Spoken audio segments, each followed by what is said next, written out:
All right, next up, the Great Wall. This is a tier 2 wonder. This is basically a incredible combat wonder. The Great Engineer Point is still in classical era. It's a little bit impactful, but not hugely. The culture, one culture in of itself, is not hugely impactful, although again, those culture points do add up across wonders.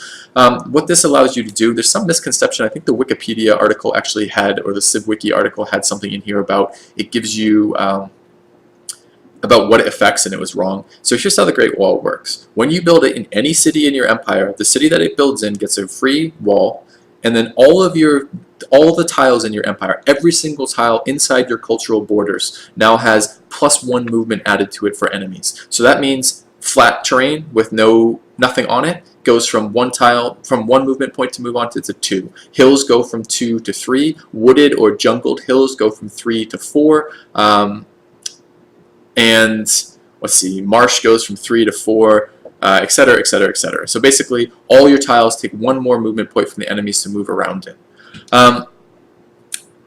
That is surprisingly strong. It means that units cannot, for the most part, I mean, the exceptions being, you know, the really fast Horse Archer style units, but regular bowmen, crossbows, comp bows, etc., can't move and shoot in your territory. Melee can only move 1 square ahead. You get the idea, right? It's a very strong defensive bonus. It makes it extremely challenging for opponents to push into fortified positions when you're additionally pushing into the Great Wall.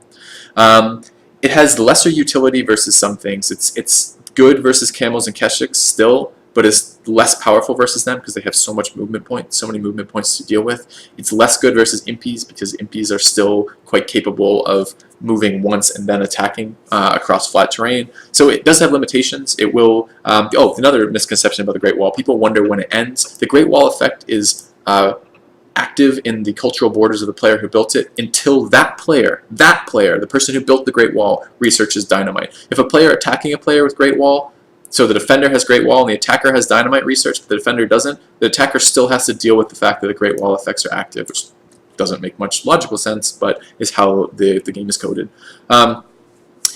Basically, it has very strong situational bonuses, but sometimes these bonuses are not useful to you. If you're not being attacked, you're not going to war, it does nothing for you. If you're fighting units that are ridiculously fast and you have open terrain, it does very, very little for you. Basically, it becomes a little situational, otherwise it would be a tier 1 wonder, but it's a very, very strong tier 2 military wonder.